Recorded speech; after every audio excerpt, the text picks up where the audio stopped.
I'm Dr. Robert F. Mullen. This is the second in our series of videos defining proactive neuroplasticity and illustrating the process of DRNI, or the deliberate, repetitive neural input of information that restructures our neural network.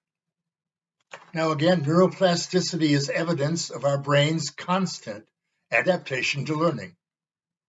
And scientists refer to the process as structural remodeling of the brain. It's what makes learning and registering new experiences possible. All information notifies our neural network to realign, generating a correlated change in behavior and perspective. The science of neuroplasticity was identified in the 1960s from research into the restoration of brain function after a massive stroke. And before that, researchers believed that neurogenesis, or the creation of new neurons, ceased shortly after birth. Our brain's physical structure was assumed to be permanent by early childhood.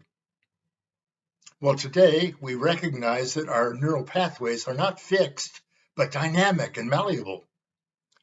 The human brain retains the capacity to continually create new connections and neurons to expedite learning.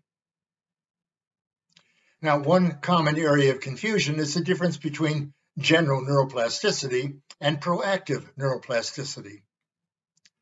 Neuroplasticity is the ability of the brain to form and reorganize synaptic connections, especially in response to learning or experience.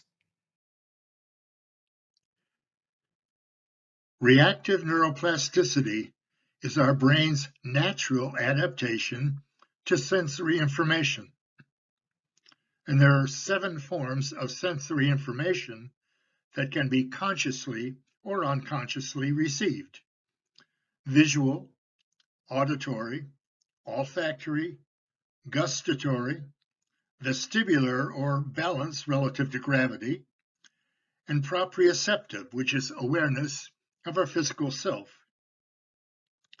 The 8th sensory informant, haptic, is achieved by tactile movement, such as the reading of Braille. Now that would more likely fall under active neuroplasticity, neural information acquired through conscious activity, which includes all forms of deliberate learning: studying, exercising, creating, analyzing, thinking, social interaction, and so on.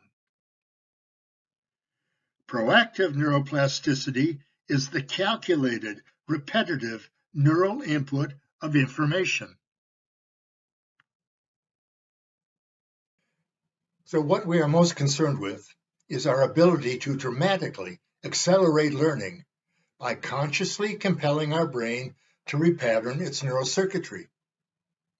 Deliberate, repetitive neural information empowers us to proactively transform our thoughts and behaviors, creating healthy new mindsets, skills, and abilities.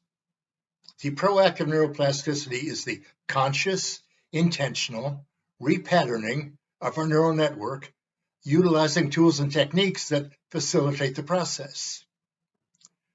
Proactive neuroplasticity through deliberate, repetitive neural input of information is the most effective means of learning and unlearning.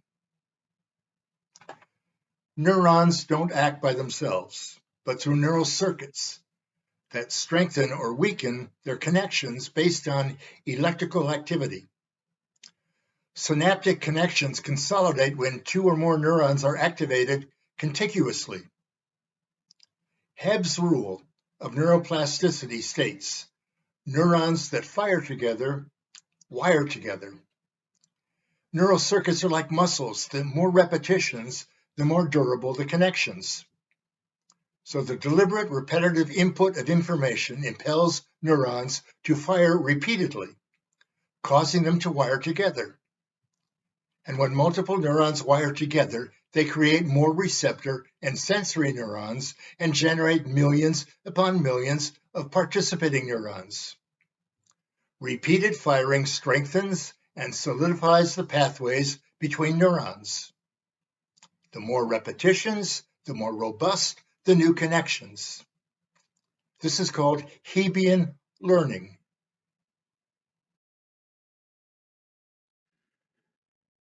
This slide illustrates a sensory neuron's repeated and persistent firing generated by DRNI. Each firing electrically excites a postsynaptic or targeted neuron, strengthening the axon connection and the neural bond. An increase in learning efficacy arises from the sensory neuron's repeated and persistent stimulation of the postsynaptic cell. This activates long-term potentiation, which increases the strength of the nerve impulses along the connecting pathways, generating more energy. BDNF, or brain-derived neurotropic factors, are proteins that neurons utilize for survival. Deliberate, repetitive neural information generates higher levels of BDNF, which is associated with improved cognitive functioning, mental health, and memory. So DRNI is the most effective way to promote and retain learning and unlearning. We not only prompt our neural network to restructure by deliberately inputting information, but through repetition, we cause circuits to strengthen and realign, accelerating and consolidating the process of learning. In our next video, we'll discuss the tools and techniques best suited to support proactive neuroplasticity. An integration of science and East-West psychologies is essential to capture the diversity of human thought and experience. Science gives us proactive neuroplasticity. Cognitive behavioral modification and positive psychology's optimal functioning are Western-oriented, and Eastern practices provide the therapeutic benefits of Abhidharma psychology. Each approach collaborates with and supports the others. So we'll delve deeper into the objectives and benefits of each. And I'm Dr. Robert F. Mullen, and I thank you for joining me.